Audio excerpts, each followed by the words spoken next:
अस्सलाम वालेकुम। मेरा नाम है शबान रशीद और आप देख रहे हैं मेरा YouTube channel web dev passion. तो आज का हमारा लेक्चर नंबर 10 है CS 202 का। और ये लेक्चर नंबर 10 भी हमारे लिए बहुत ही ज़्यादा इंपॉर्टेंट है। आप लोगों ने कंप्लीट वीडियो वॉच करनी है और चैनल को काइंडली लाजमी सब्सक्राइब किया करें। आप लोगों के लिए इतनी मेहनत की है, पूरी सीरीज़ अपलोड की है। इसके अलावा मिड टर्म की प्रिपरेशन की वीडियोज़ अपलोड की हुई हैं, उसके अलावा फाइनल टर्म की वीडियोज़ अपलोड की हुई हैं। आप लोगों के लिए इतना सारा मटेरियल मैंने प्रोवाइड किया हुआ है, तो आप लोगों का भी फ़र्ज़ बनता है कि आप लोग मेरे चैनल को सब्सक्राइब करें और अपने उन दोस्तों के साथ लाजमी शेयर किया करें यार, जिनका ये सब्जेक्ट है। ठीक है, तो चले करते हैं हम अपनी वीडियो स्टार्ट। सबसे पहले हमारे पास टॉपिक स्टार्ट हो रहा है जी CSS लिंक्स। HTML में हमने लिंक्स बनाए थे। मैंने आप लोगों को बताया था कि लिंक बनाने के लिए हम का टैग यूज़ करते हैं। अब यहाँ पे बात हो रही है हमारी CSS की, क्योंकि हम CSS में स्टाइलिंग अप्लाई करते हैं। हमने HTML में का टैग लगाया था, अब हमने उसको स्टाइल करना है। तो स्टाइल करने के लिए आप उसका एक सिलेक्टर बनाते हैं। हम लेक्चर नंबर 9 में स्टडी कर चुके हैं। आपका एक एलिमेंट सेलेक्टर है, ठीक है। आपके पास उसके बाद कर्ली ब्रेसेस आ जाती हैं। ये प्रॉपर्टीज़ है आपकी, ये प्रॉपर्टी की वैल्यू है। ये सेमी कॉलन लगा के आपकी ये स्टेटमेंट है वो एंड हो जाती है।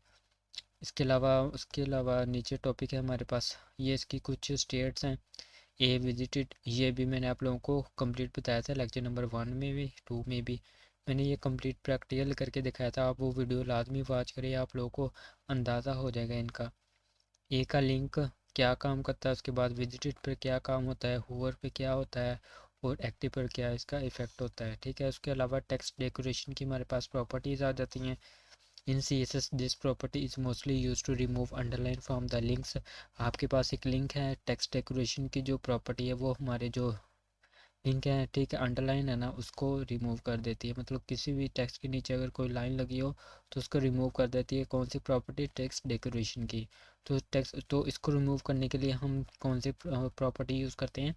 Text decoration none. जब आप लगाएंगे तो आपके पास जो लिंक होगा उसकी आपकी टेक्स्ट जो अंडरलाइन होगी उसकी वो लाइन रिमूव हो जाएगी। तो मैं इसको ना आप लोगों को करके दिखा देता हूँ। हम VS कोड में आ गए। इस फाइल, ये हमारी ओल्ड फाइल है। Shift plus exclamation marks and then आपने लोगों ने टैब प्रेस करना है। आज का हमारा लेक्चर है जी लेक्चर नंबर 10। तो लेक्चर नंबर 10 यहाँ पे मैंने इसका टाइटल दे दिया। उसके बाद यहाँ पे मैं आया, यहाँ पे मैं देता हूँ ए। तो लिंक आप कुछ भी दे सकते हैं। HTTPS में कॉलम दे देता हूँ जी www.google.com। अच्छा, मैं यहाँ पे लिख देता हूँ जी गूगल। तो इसको मैंने किया सेव। अब हम इसको ना नेक्स्ट डॉक्यूमेंट पर हम शो करवाएंगे। टारगेट ब्लैंक इसका एट्रीब्यूट यूज़ होता है। अब हमने इसको करना है स्टाइल। तो स्टाइल करने के लिए हमारे पास एक्सटर्नल CSS मौजूद है। तो लिंक करते हैं हम इसको index.css। अब हमारी CSS की फाइल लिंक हो चुकी है। इस सारे को करते हैं कट। उसके बाद हमारे पास ए है जी। ए का मैं कहता हूँ जी टेक्स्ट डेकोरेशन, यहाँ पे आप नन लगाएंगे। पहले मैं आप लोगों को दिखा देता हूँ कि हमारे पास जो है ना लिंक, पहले हम इसको फाइल को ना रन कर लेते हैं। अच्छा, तो ये आप देख सकते हैं हमारे पास ये एक लिंक आ चुका है। ठीक है, इसको मैं टेक्स्ट डेकोरेशन जब नन करूँगा ना तो इसका जो अंडरलाइन है वो रिमूव हो जाएगा। इसको मैंने सेव किया। सेव जाके मैं अपने ब्राउज़र को रिफ़्रेश करता हूँ ना, तो रिफ़्रेश करने के बाद ये आप देख सकते हैं यहाँ पे मेरा वो जो अंडरलाइन है वो रिमूव हो चुकी है। उसके बाद जो इसकी स्टेट थी, पहली स्टेट है हमारे पास इसका पर्पल कलर आता है। जब हम इस पर होवर करेंगे हमारे पास लिटिल बिट हैंड बन जाता है। उसके बाद जब हम इसको विज़िट करेंगे तो विज़िट करने के बाद इसका कलर चेंज हो जाएगा। ये देखिए इसका कलर चेंज हो चुका है। उसके बाद आप जब इस पर क्लिक करेंगे तो ये देखिए इसका तब भी कलर चेंज होता है। तो ये सारी स्टेट इसकी हैं, आप लोगों ने जस्ट स्टडी आउट करना है। ये मैंने आप लोगों को ऑलरेडी प्रैक्टिकल करके दिखाया हुआ है। उसके अलावा टेक्स्ट डेकोरेशन अगर आप मतलब कि अंडरलाइन भी दे सकते हैं। ठीक है, वाइल माउस ओवर, मतलब जब आप होवर लेके आएँ, ये आपके पास विजिटेड है। ये मतलब कि एक कॉलम लिंक, ये मैं ना आप लोगों को दिखा देता हूँ। यहाँ पे ना इसको मैं कॉपी कर लेता हूँ ताकि आप लोगों को ना यार मज़ीद क्लियर हो जाए। मैं नहीं चाहता किसी भी किस्म की आप लोगों को कन्फ्यूजन रहे। तो इनको, इनकी जो लाइन है ये मैं रिमूव कर देता हूँ जल्दी जल्दी से। अच्छा, तो मैंने ना वो लाइन सारी रिमूव कर दी हैं। अब मैंने इसको किया सेव। अब पहले इस बात को समझे, ये हमारे पास एक लिंक है, टेक्स्ट डेकोरेशन नन हो गया। उसके बाद जब हम इसको विज़िट करेंगे तब भी इसका टेक्स्ट डेकोरेशन नन हो जाएगा। ये हम विज़िट कर चुके हैं। अब इसका ना अंडरलाइन वो रिमूव हो जाएगा। उसके बाद जब हम इस पर हुवर करेंगे तब वो अंडरलाइन हो जाएगा। जब हम इस पर क्लिक करेंगे, एक्टिव का मतलब है जब हम इस पर क्लिक करेंगे तब वो अंडरलाइन हो जाएगा। चले हम ये देख लेते हैं हमारी ये स्टेट्स अप्लाई होती है कि नहीं। ये अब अभी टेक्स्ट डेकोरेशन है। जब मैं इस पर हुवर करूँगा तो ये देखिए अंडरलाइन हो रहा है, जब मैं इस पर क्लिक करूँगा तब भी ये अंडरलाइन हो रहा है। तो ये सारी प्रॉपर्टीज़ यहाँ पर अप्लाई हो रही हैं। नेक्स्ट प्रॉपर्टी है, नेक्स्ट टॉपिक है हमारे पास जी बैकग्राउंड कलर का। तो आप बैकग्राउंड कलर जब भी आपने अप्लाई करना तो उसके लिए बैकग्राउंड कलर की प्रॉपर्टी अप्लाई होती है। साथ आप लोगों ने कलर देना है। कलर हमारे पास आप लोगों को पता ही है, 3 तरह के कलर होते हैं। एक कलर का हम नाम दे सकते हैं, हेक्साडेसिमल का कलर दे सकते हैं, और RGBA में हम कलर इसको दे सकते हैं। उसके बाद CSS लिस्ट है। लिस्ट का भी मैंने आप लोगों को बता दिया। जो पिछले वाले जो लेक्चर्स हैं आप उनको व्यू करें। आप लोगों को ये डीपली मैंने लोगों ने करके दिखाया हुआ है, ठीक है। तो ये जस्ट आप लोगों ने इधर से स्टडी आउट करना है, क्योंकि आप लोग पीछे प्रैक्टिकली करके स्टडी करके आ चुके हैं। तो इसलिए मैं ना इनको यहाँ से स्किप आउट कर रहा हूँ, क्योंकि यार ये पिछले वाले हमारे टॉपिक्स हैं, तो इसलिए मैं आप लोगों को ये करवा नहीं रहा, ठीक है। जस्ट ओवरव्यू मैं दे देता हूँ आप लोगों को इसका। तो CSS हमारे पास जो लिस्ट है वो हमारे पास 3 होती हैं। एक डिस्क्रिप्शन लिस्ट होती है, एक हमारे पास अनऑर्डर लिस्ट होती है, एक ऑर्डर लिस्ट होती है। ये उन्होंने फॉर्म एग्जांपल दी हुई हैं, ये मैंने आप लोगों को प्रैक्टिकल करके दिखाई है। उसके बाद इमेज है, इमेज भी है मैंने आप लोगों को करके दिखाई है। उसके बाद टेबल है, टेबल आप किस तरह बना सकते हैं ये भी मैंने आप लोगों को प्रैक्टिकल करके दिखाया। जस्ट आप लोगों ने यहाँ से स्टडी आउट करना है। यहाँ पे आवे, यहाँ पे हम इसको स्टडी कर लेते हैं हॉरिजेंटल। अच्छा, the text align property set the horizontal align text left right and centre. मतलब ये है कि जो टेक्स्ट अलाइन की प्रॉपर्टी होती है वो हमारी होती है हॉरिजेंटल अप्लाई, मतलब एक रो वाइज हम वो हमारे पास प्रॉपर्टी अप्लाई होती है। उसके बाद अगर आपने, मैं यहाँ पे आपको दिखा देता हूँ, ये हमारी बन गई रो, इसको हम कहते हैं हॉरिजेंटल। हम जो भी टेक्स्ट लिखेंगे टेक्स्ट लाइन हम लेफ़्ट लिख सकते हैं, यहाँ पे इसका सेंटर आ सकता है, यहाँ पे इसका राइट आ सकता है। अच्छा, तो यहाँ पे हम पढ़ लेते by default the text in TH elements in the centre align and the text in the TD। ये सारी बातें हम जो टेबल वाला हमारा लेक्चर था उसमें हम कवर करके आए हुए हैं। क्योंकि जब भी हम टेबल बनाते हैं, जब हम TH का देते हैं ना, तो उसकी बाय डिफ़ॉल्ट उसकी जो है ना, जो उसके अंदर डाटा होता है वो सेंटर अलाइन होता है, जबकि TD के अंदर लेफ्ट अलाइन होता है। अब हमने उसको सेंटर अलाइन करना होता है। वर्टिकल की प्रॉपर्टी ये इस तरह से अप्लाई होती है, ठीक है। ये वाई एक्सिस पर अप्लाई होती है। उसके बाद हम इसको जो अप्लाई कर सकते हैं, टॉप पर अप्लाई कर सकते हैं, बॉटम पर और मिडल पर हम अप्लाई कर सकते हैं। By default the vertical align of the text in the middle if for both TH and TD, ठीक है। तो बाय डिफ़ॉल्ट हमारे पास जो मिडल में ही होता है TD और TH टेबल में। तो जस्ट जो हाईलाइट किया है बस वही आप लोगों ने रीड आउट करना है। उसके बाद टेबल्स, ये सारी चीज़ें मैं आप लोगों को करवा के आया हुआ हूँ। नेक्स्ट टॉपिक है जी हमारे पास very important CSS box model. तो CSS बॉक्स मॉडल को हम पहले स्टडी करते हैं, फिर आप लोगों को मैं प्रैक्टिकल इम्प्लीमेंट करके दिखा देता हूँ। All HTML elements can be considered as a boxes. ये तमाम जितने भी हमारे पास एलिमेंट है इसको हम एज अ बॉक्सेस ही कंसिडर करते हैं। In CSS the term box model is used. Box model हम तब यूज़ करते हैं जब हम बात करते हैं when talking about the design and layout. जब भी हम डिज़ाइन और लेआउट की बात करते हैं तो समझ लो आपने वो बात की बॉक्स मॉडल के अबाउट बात की। And the CSS box model is essentially a box that wrap around the HTML elements and it consists of margin border padding and the actual content। अच्छा, CSS बॉक्स मॉडल में हमारे पास एक content होता है, content के बाद हमारे पास पैडिंग होती है। ये देखिए कंटेंट होता है हमारे पास, पैडिंग होती है, बॉर्डर होता है और मार्जिन होता है। ये 4 चीज़ें हमारे पास CSS बॉक्स मॉडल में अप्लाई होती हैं। ये बातें आप लोगों ने ध्यान में माइंड में रखनी है। ये बॉक्स मॉडल बहुत ज़्यादा यूज़ भी होता है, ठीक है। आप लोगों को पेपर पॉइंट ऑफ व्यू के लिहाज से भी इम्पोर्टेंट है। तो अब हमने यहाँ तक तो स्टडी कर लिया। पहले अब मैं आप लोगों को ना प्रैक्टिकल करके, पहले मैं कहता हूँ यार दिखा देता हूँ, फिर आप लोग जब आप प्रैक्टिकल करके आप यहाँ से स्टडी करेंगे, बस आप लोगों ने स्टडी ही करना है।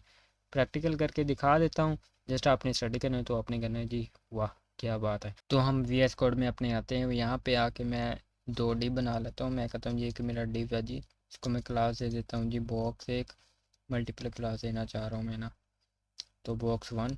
उसके बाद मैं ये कहता हूँ आई एम ए बॉक्स 1। उसके बाद इसको मैं कॉपी करता हूँ, I am a box, I am N other box, ठीक है। तो इसको मैं बॉक्स 2 की क्लास दे देता हूँ। इसको मैंने सेव किया। सेव करने के बाद मैं अपने ब्राउज़र पर जाता हूँ, तो ये आप देख सकते हैं हमारे पास एक I am a box 1 and I am N other box आ रहा है हमारे पास। हमने C S S box model का कॉन्सेप्ट देखना है, तो आपको ये एक्सटर्नल है हमारे पास सी एस एस, ये हमारे पास इंटरनल, हम इंटरनल ही यूज़ कर लेते हैं ताकि आप लोगों को यहीं पे सारा कुछ क्लियर हो जाए। तो मैं कहता हूँ जो मेरे पास बॉक्स की क्लास है ना, इस वो क्लास को हम रिप्रेजेंट करते हैं डॉट से, और जो आईडी सेलेक्टर है उसको हम रिप्रेजेंट करते हैं हैज़। इस बात का आप लोगों ने ध्यान रखना है। तो मैं इसका बैकग्राउंड कलर दे देता हूँ जी एक्वा। ये हमारा बॉक्स है, इन दोनों पर ये चीज़ें अप्लाई होंगी, ये प्रॉपर्टीज़। तो मैंने कहा ये मेरे बॉक्स अप्लाई हो चुका है। उसके बाद मैं कहता हूँ जी मैं इस पर ना थोड़ी सी और पैडिंग दे देता हूँ ताकि थोड़ा सा ना फासला आ जाए अंदरूनी साइड पे। अच्छा, उसके बाद हमने एक टारगेट किया क्लास को बॉक्स 1 की नाम को। मैंने कहा जी पैडिंग इसको दे दो 20 पिक्सल। इसमें हमारे पास बॉक्स में हमारे पास पैडिंग आती है। उसके बाद मैं कहता हूँ जी मार्जिन दे दो। मार्जिन मैं आप लोगों को बाद में करवाता हूँ। बॉर्डर मैं कहता हूँ जी दे दो बॉर्डर 5 पिक्सल दे दो। कौन सा देना है, सॉलिड दे दो। उसके बाद हमने कलर दे दिया। कलर कौन सा देना है जी, मैं कहता हूँ जी ब्लैक दे दो, तो ब्लैक दे दिया। उसके बाद हमारे पास पैडिंग भी होगी अप्लाई, बॉर्डर भी हो चुका है। इसको मैं करता हूँ सेव।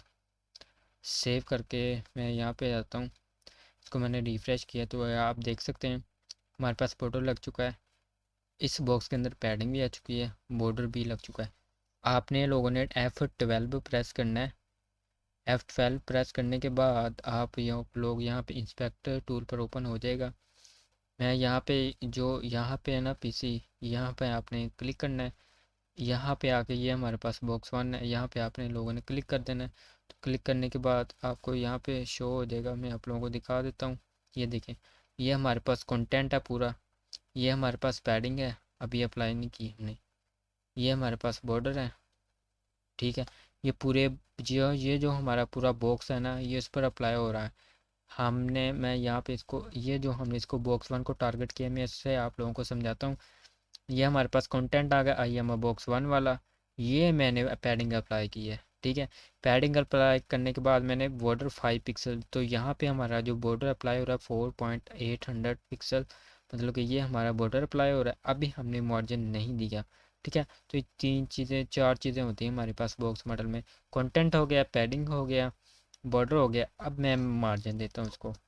मार्जिन मैं कहता हूँ जी 10 पिक्सल चलो कर दो।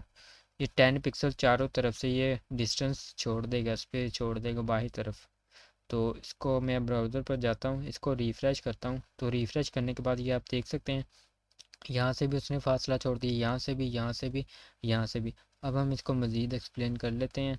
इसको मैं क्लिक किया, ये मेरे पास कंटेंट, ये मेरे पास पैडिंग, ये मेरे पास बॉर्डर और ये मेरे पास मार्जिन। तो पैडिंग क्या क्या काम है, पैडिंग आती है हमारे कंटेंट और बॉर्डर के दरमियान हमारे पास पैडिंग आती है। और हमारे पास मार्जिन कहाँ पे आता है, मार्जिन हमारे पास आता है जो हमारे पास कंटेंट और बॉर्डर है ना, उसके बाहर हमने कोई स्पेस देनी हो। मतलब कि जो भी हमारे पास कंटेंट है उसके बाहर हमें स्पेस देनी है, उसके लिए हम मार्जिन यूज़ करते हैं, ठीक है। ये बॉर्डर क्या है, बॉर्डर है जी पैडिंग और मार्जिन के दरमियान हमने बाउंड्री लगानी है कोई, तो उसको हम बॉर्डर कहते हैं, ठीक है। तो इस तरह का ये कॉन्सेप्ट है C S S box model का। बहुत ही अच्छे तरीके से मैंने आप लोगों को समझा दिया। तो ठीक है, हम यहाँ से स्टडी कर लेते हैं।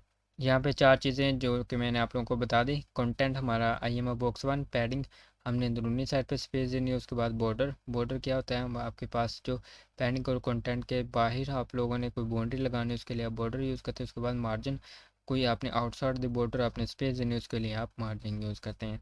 अच्छा, ये कुछ एडिशनल लाइंस हैं। कंटेंट क्या है, कंटेंट हमारे पास जो HTML का एलिमेंट है उसके अंदर वाला पार्ट, उसको हम कंटेंट कहते हैं। कंटेंट हमारे पास हो सकता है टेक्स्ट हो सकती है, इमेज हो सकती है और HTML एलिमेंट्स हो सकते हैं। पैडिंग का मैंने आप लोगों को बता दें, कंटेंट और एलिमेंट बॉर्डर के दरमियान हमने कोई भी स्पेस देनी हो अंदरूनी साइड पे, तो उसको हम पैडिंग कहते हैं। मार्जिन, एलिमेंट के बाहर हमने कोई स्पेस देनी है उसको हम कहते हैं जी मार्जिन। बॉर्डर कोई भी हमने कोई बाउंड्री लगानी हो, पैडिंग और कंटेंट के इर्द गिर्द हमने कोई बाउंड्री लगानी हो, तो उसको हम कहते हैं जी बॉर्डर। ये चारों चीज़ें आप लोगों ने यहाँ से स्टडी करनी है, बस वही बात है जो मैंने आप लोगों को बताई। उसके बाद width and height of an element, आप इसकी विड्थ और हाइट भी दे सकते हैं। ये उन्होंने कैसे देनी है ये उन्होंने लिखी हुई है, ठीक है। ये विड्थ 320 पिक्सल है, ये पैडिंग है, ये बॉर्डर है, ये उसके बाद बॉर्डर सॉलिड कौन सा कलर देना है, ये ग्रे कलर दिया, मार्जिन 0 अप्लाई किया हुआ है और कुछ भी नहीं है। उसके बाद CSS बॉर्डर एंड आउटलाइन, तो CSS के जो बॉर्डर हैं जो हमने बाउंड्री लगाई है उसकी भी मज़ीद प्रॉपर्टीज़ होती हैं हमारे पास। बॉर्डर डैश स्टाइल डॉटेड होता है, डैश्ड होता है, सॉलिड होता है, हमने सॉलिड लगाया था ना, तो डैश्ड भी बॉर्डर होता है, डॉटेड भी बॉर्डर होता है, ग्रूव होता है, डबल होता है, ये सारी प्रॉपर्टीज़ अप्लाई होती हैं। ये आप लोगों को शॉर्ट क्वेश्चन में वो लाजमी पूछ सकता है, अदरवाइज़ लॉन्ग में भी वो कभी कभी पूछ सकते हैं, लेकिन ज़्यादातर ना आप लोगों को ये शॉर्ट क्वेश्चन में ही पूछेगा और लाजमी पूछेगा, इनमें से एक क्वेश्चन लाजमी बनता है आपका। उसके बाद बॉर्डर डैश स्टाइल ये हम अप्लाई करके मैं आप लोगों को दिखा देता हूँ।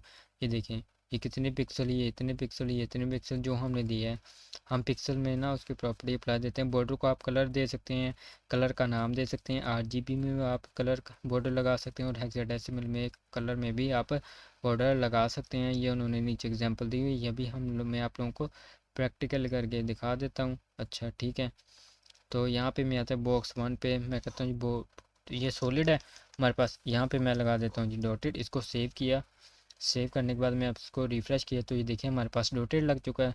आप ग्रुप भी लगा सकते हैं और भी इसकी जो स्टेट हैं प्रॉपर्टी हैं वो आप लोग यहाँ पे अप्लाई कर सकते हैं। मैं फ़िलहाल 2 ही अप्लाई कर रहा हूँ, ठीक है, क्योंकि हमारा लेक्चर ज़्यादा लेंथली हो जाएगा। ये हो गया। उसके बाद आपने क्या, कौन सी प्रॉपर्टी हमने करी थी, इसको आप कलर दे सकते हैं। तो कलर मैंने ब्लैक दिया था, आप यहाँ पे रेड दे सकते हैं। तो ये रेड कार्पल जो भी अप्लाई हो चुका है, तो इसको मैं कहता हूँ सेव। रिफ़्रेश किया तो ये देख सकते हैं हमारे पास इसका कलर चेंज हो चुका है। उसके बाद आप इसकी शॉर्ट हैंड प्रॉपर्टी है बॉर्डर डैश, तो उसकी ना बॉर्डर डैश टॉप, टॉप आप दे सकते हैं जी सॉलिड। तो बॉर्डर जो इसका ऊपर वाली साइड होगा उस ऊपर सॉलिड लग जाएगा, बाकी सारी तरफ वो डॉटेड अप्लाई हो जाएगा। ये देखें इस पर सॉलिड हो चुका है अप्लाई, इस पर डॉटेड। तो सॉलिड को आप पिक्सल भी दे सकते हैं, कितने पिक्सल आपने लगाना है, तो मैं कहता हूँ जी 5 पिक्सल लगाना है। पिक्सल आपने यहाँ पे ना पहले लिखने हैं, ठीक है, तो मैं यहाँ पे लिखता हूँ 5 पिक्सल सॉलिड, ठीक है। तो ब्लैक बाय डिफ़ॉल्ट लगता है, मैं कहता हूँ जी रेड दे दो इसको। तो आप इस तरह से इसका ना कलर भी आप लोग चेंज कर सकते हैं। तो देखिए रेड हो गया। उसके बाद मैं बॉर्डर डैश राइट पर क्लिक करके मैं कहता हूँ जी बॉर्डर डैश मैं कहता हूँ जी राइट, जो राइट है वहाँ पे मेरा 5 पिक्सल मेरा अप्लाइड हो जाए, मेरा मैं कहता हूँ जी ग्रीन, तो ग्रीन अप्लाई हो जाए। तो इस तरह से ये आप सारी प्रॉपर्टीज़ अप्लाई कर सकते हैं। हैंड आउट में उन्होंने दिया हुआ है, तो आपने क्या करना है जी, बॉर्डर डैश राइट 5 पिक्सल, यहाँ पे हमने वो नहीं दी, सॉलिड देना है, कौन सा देना है, तो सॉलिड में देता हूँ। यहाँ पे रिफ़्रेश करते हैं तो ये देखिए आप इस तरह से भी इसको मज़ीद आप इसको स्टाइल कर सकते हैं। तो ये सारी प्रॉपर्टीज़ आप लोगों ने स्टडी कर लेनी है। उसके बाद CSS आउटलाइन है, आपके पास कोई इनपुट है, आपने मैं यहाँ पे मैं आप लोगों को दिखा देता हूँ। तो यहाँ पे आता हूँ, यहाँ पे मैं एक इनपुट टाइप टेक्स्ट ले लेता हूँ। इनपुट टाइप टेक्स्ट लिया, सेव किया, रिफ़्रेश किया, तो आप देख सकते हैं हमारे पास एक इनपुट आ चुकी है। अब इसकी जो प्रॉपर्टी है मैं यहाँ पे आता हूँ, यहाँ पे मैं कहता हूँ जो मेरे पास इनपुट है, इनपुट का जो सिलेक्टर है मेरे पास, मैं उसको कहता हूँ जी बॉर्डर, मैं कहता हूँ जी बॉर्डर 5 पिक्सल सॉलिड, मैं कहता हूँ जी ग्रे, ग्रीन येलो मैं कर देता हूँ। अच्छा इसको मैं करता हूँ सेव। सेव करने के बाद ये हमारे पास जो इनपुट है ये इस पर अप्लाई हो चुकी है CSS। अच्छा ये इनपुट है, इसको हम वैसे करते तो नहीं है स्टाइल, इसको मैं कहता हूँ जी बॉर्डर नन। तो आप एक बॉर्डर नन की प्रॉपर्टी यूज़ होती है, इसका जो भी बॉर्डर होगा वो इनपुट का बाय डिफ़ॉल्ट हमारे पास बॉर्डर होता है, उसको बॉर्डर को रिमूव करने के लिए हम बॉर्डर नन की प्रॉपर्टी यूज़ करते हैं, ठीक है। तो इस तरह से इसको ना मैं प्लेस होल्डर दे देता हूँ, तो मैं इसको ना ताकि आप लोगों को मज़ीद क्लियर हो जाए, यहाँ पे मैं आता हूँ, यहाँ पे मैं दे देता हूँ जी प्लेस होल्डर, मैं कहता हूँ जी टेक्स्ट, टेक्स्ट है। अच्छा ये मैंने इसको सेव किया, सेव करने के बाद मैं अपने ब्राउज़र को रिफ़्रेश करता हूँ, तो ये आप देख सकते हैं हमारे पास वो जो इसका बॉर्डर है वो आप लाइक मतलब कि वो नन हो चुका है, ठीक है। तो इस तरह से आप इसके नीचे भी लगा सकते हैं। आप क्या कर सकते हैं जी, बॉर्डर डैश बॉटम, आप ऐसे भी कर सकते हैं, बॉर्डर डैश बॉटम। ठीक है, कितने पिक्सल लगाना है, 2 पिक्सल सॉलिड। मैं कहता हूँ जी रेड। तो आप इसके ना जो नीचे है उसके नीचे भी आप बॉर्डर लगा सकते हैं। ठीक है ना, तो बॉर्डर मैं इसको नन कर देता हूँ। इसकी प्रॉपर्टी को मैं रिमूव कर देता हूँ।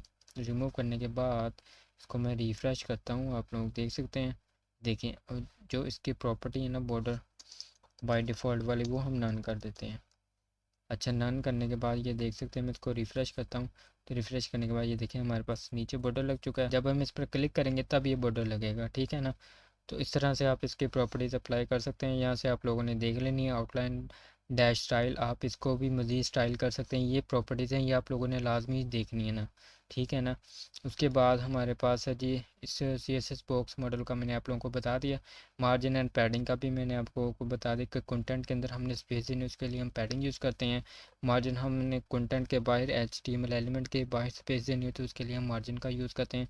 बाकी सारी बातें यहीं पे लिखी हुई हैं जो मैंने आपको अभी ज़ुबानी कलामी बताई है ना, सारी बातें यहीं पे लिखी हुई हैं। इसके बाद ये टेबल है, जस्ट एक नज़र में आप लोगों ने इसको देख लेना है। उसके बाद आपने मार्जिन, ये इसकी कुछ प्रॉपर्टीज़ हैं, शॉर्ट हैंड प्रॉपर्टीज़ हैं, लॉन्ग टर्म प्रॉपर्टीज़ है, ये मैं आप लोगों को करके दिखा देता हूँ। CSS की पैडिंग है। अच्छा, पैडिंग भी आप लोगों ने शॉर्ट हैंड कैसे अप्लाई करनी है ये भी मैं आप लोगों को ना बता देता हूँ। अच्छा, मैं ना आप लोगों को बता देता हूँ। यहाँ पे मैं आया, यहाँ पे हमारे पास बॉक्स 1 है ना, तो इसकी भी मैं मार्जिन हटा देता हूँ। मार्जिन और पैडिंग के बारे में हमने समझना है ना, इसकी भी मैं हटा देता हूँ। इसको करता हूँ सेव, सेव जाकर रिफ़्रेश करता हूँ। इसको मैं F12 से प्रेस करता हूँ। तो आप लोगों ने यहाँ पे क्लिक करना है, क्लिक करने के बाद यहाँ पे बॉक्स पे क्लिक कर देना है। ठीक है, तो हमारे पास ये हमारे पास कंटेंट आ चुका है। ये हमारे पास एक पैडिंग है जो कि हमने पैडिंग अप्लाई की हुई है। हमने यहाँ पे ये पूरे जो बॉक्स है इस पर अप्लाई की हुई है, ये हम इसलिए हमें शो करवा रही है। अच्छा, तो यहाँ पे आना है, ये देखें, या ये मैं बॉक्स 1 या आइए मैंने अदर बॉक्स। आप लोगों ने अगर किसी दूसरी वेबसाइट का HTML और CSS का कोड देखना हो तो आप लोग इंस्पेक्ट करके F12 प्रेस करके आप ऐसे ही उसको देख सकते हैं। ये हमारे पास HTML का कोड आ रहा है।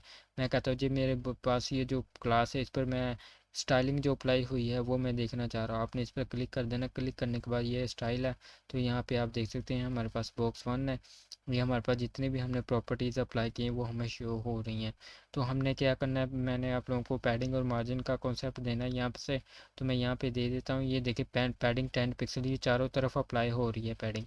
ये हमारे पास होती है जी, अगर हमने चारों तरफ अप्लाई करनी हो पैडिंग, ये बहुत ज़्यादा इंपॉर्टेंट कॉन्सेप्ट है आप लोगों के लिए। अच्छा, तो ये चारों तरफ अप्लाई हो रही है, देखिए पैडिंग 10 10 10 10। अगर मैं चाह रहा हूँ, मैं कहता हूँ जी मैं चारों तरफ नहीं देना चाह रहा, तो मैं कहता हूँ मैं इसको इंडिविजुअल भी दे सकते हैं। इसको हम कहते हैं इंडिविजुअल पैडिंग डैश। मैं कहता हूँ जी padding dash top, padding dash top मैं कहता हूँ जी 10 पिक्सल। उसके बाद हमारे पास मैं कहता हूँ जी पैडिंग डैश बॉटम, मैं कहता हूँ जी 20 पिक्सल। उसके बाद मैं कहता हूँ जी पैड पैडिंग डैश राइट, मैं कहता हूँ जी 5 पिक्सल। उसके बाद मैं कहता हूँ जी पैडिंग डैश लेफ़्ट, मैं कहता हूँ जी 30 पिक्सल। अच्छा, इसको मैं सेव करता हूँ। सेव करने के बाद मैं अपने ब्राउज़र को रिफ़्रेश करता हूँ। तो ये आप देखें, यहाँ पे मैं आया, इसको मैंने क्लिक किया, इस पूरे बॉक्स को, ठीक है ना, इसको मैंने क्लिक किया तो ये आप देख सकते हैं हमारे पास ये कंटेंट है। हमारे पास ये हमारे पास पैडिंग लेफ़्ट है 30 पिक्सल, ये हमारे पास टॉप पे है, ये हमारे पास पैडिंग बॉटम है, ये हमारे पास पैडिंग राइट है। सेम इसी तरह आप मार्जिन दे सकते हैं। मार्जिन किया क्या होगा, मार्जिन टॉप वाला यहाँ पे अप्लाई हो जाएगा, मार्जिन लेफ़्ट वाला यहाँ पे अप्लाई हो जाएगा, मार्जिन राइट वाला यहाँ पे, मार्जिन बॉटम वाला यहाँ पे। सेम यही चीज़ें आप लोगों ने अप्लाई करनी। मार्जिन का सिर्फ यही डिफरेंस है कि हमने कोई स्पेस बाहर देने कंटेंट के बाहर, एलिमेंट के बाहर, तो उसके लिए हम मार्जिन यूज़ करते हैं। ठीक है, पैडिंग और मार्जिन का पता लग गया आपको। इंडिविजुअली मैंने ये आप लोगों को बताया। अब इसके अलावा अगर आप पैडिंग 10 पिक्सल अप्लाई देंगे तो आपकी चारों तरफ अप्लाई हो जाएगी। अगर आप मार्जिन 10 पिक्सल देंगे तो आपका मार्जिन चारों तरफ अप्लाई हो जाएगा। दो चीज़ें होंगी। उसके बाद थर्ड चीज़ मैंने आप लोगों को करवानी है शॉर्ट हैंड प्रॉपर्टी में। फॉर एग्जांपल आप यहाँ ऐसे भी दे सकते हैं, आप पैडिंग 10 पिक्सल 5 पिक्सल, अच्छा ये 5 पिक्सल, उसके बाद 15 पिक्सल, उसके बाद 20 पिक्सल। अच्छा, ऐसा भी आप दे सकते हैं। ये आपके जो टॉप है उस पर अप्लाई होगी, ठीक है, ये राइट, ठीक है, तो ये टॉप पर आपके अप्लाई होगी, ये राइट पर अप्लाई हुई, ये बॉटम पर अप्लाई हुई, ये लेफ़्ट पर अप्लाई हुई। ठीक है, इसको सेव करता हूँ। देखते हैं हमारी ये सेम ऐसे ही अप्लाई हो रही हैं जैसे मैंने आप लोगों को बताया। तो आप देख सकते हैं हमारे पास ये लेफ़्ट पर, ठीक है, 10 वाले टॉप पर, पहले वाली, ये देखिए पहले 10 वाले टॉप पर हमारे अप्लाई हो रही है। उसके बाद 20, उसके बाद हमारे पास है जी 5 पिक्सल, ये हमारे पास राइट पर शो हो रही है, ठीक है।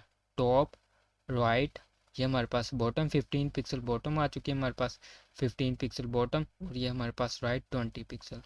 तो ये राइट 20 पिक्सल। तो ऐसे भी आप देख सकते हैं सेम यही चीज़ें मार्जिन में आप यूज़ कर सकते हैं। तो यहाँ पे मैं आपको मार्जिन भी लिख के दिखा देता हूँ। तो इसको सेव किया, सेव करने के बाद अब हमारे पास यहाँ पे पैडिंग है ना, इसको मैं जब रिफ़्रेश करूँगा तो ये हमारे पास मार्जिन शो हो जाइए, देखिए मार्जिन 10, 20, 15, 5। तो इस तरह से ये वर्क करती है सारी चीज़ें। हैंड आउट में ये सारी चीज़ें ऐसी ही हैं। ये जो short hand property, individual property, long term property, ये सारी चीज़ें मैंने आप लोगों को अभी प्रैक्टिकल करके दिखाई। आप लोगों ने जस्ट रीड ही करना है तो आप लोगों के माइंड में ये चीज़ें बैठ जाएंगी इंशाल्लाह ताला। तो यहाँ तक था हमारा लेक्चर नंबर 10। मैं उम्मीद करता हूँ कि आप लोगों को अच्छे से क्लियर कॉन्सेप्ट क्लियर हो गए होंगे। तो आप लोगों ने चैनल को लाजमी सब्सक्राइब करना है। तो मिलते हैं हम नेक्स्ट वीडियो में, तब तक के लिए अपना ख्याल रखें। अल्लाह हाफिज़।